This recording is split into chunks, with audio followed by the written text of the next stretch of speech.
بسم اللہ الرحمن الرحیم۔ ان تین آیات کو پڑھنے والے کو بہت ساری چیزیں مل جاتی ہیں، بہت ساری فضیلتیں اس کی بیان کی ہیں۔ یہ کتاب میرے ہاتھ لگ گئی، بہت پرانی کتاب ہے عملیات کی، اور بزرگوں نے لکھا ہے کہ اگر کوئی شخص ان تین آیات کو ہر نماز کے بعد اور کثرت کے ساتھ پڑھے تو وہ شیطانی وسوسے سے محفوظ رہے گا، سرکش شیاطین کے مکر و ایذا سے محفوظ رہے گا، اور اگر وہ فقیر ہے تو وہ غنی ہو جائے گا۔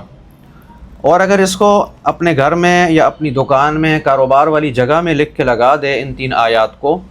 تو پھر اس صورت میں وہاں چوری ہونے سے،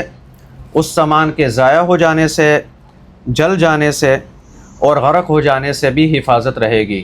یعنی جملہ آفات سے وہ محفوظ ہو جائے گا اگر ان تین آیات کو کثرت سے پڑھا جائے، اور اگر وہاں لکھ کے لگا دیا جائے تو اس صورت میں بھی حفاظت ہو جاتی ہے۔ اب وہ تین آیات کون سی ہیں؟ اعوذ باللہ من الشیطان الرجیم، بسم اللہ الرحمن الرحیم۔ اللہ لا الہ الا هو الحی القیوم لا تأخذه سنة ولا نوم له ما في السماوات وما في الأرض من ذا الذي يشفع عنده إلا بإذنه يعلم ما بين أيديهم وما خلفهم ولا يحيطون بشيء من علمه إلا بما شاء وسع كرسيه السماوات والأرض ولا يؤوده حفظهما وهو العلي العظيم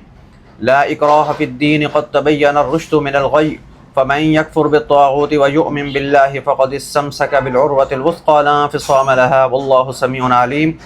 الله ولي الذين آمنوا يخرجهم من الظلمات إلى النور والذين كفروا أولياؤهم الطاغوت يخرجونهم من النور إلى الظلمات أولئك أصحاب النار هم فيها خالدون۔ یہ تین آیات ہیں، ان کو کثرت کے ساتھ پڑھنا بھی ہے۔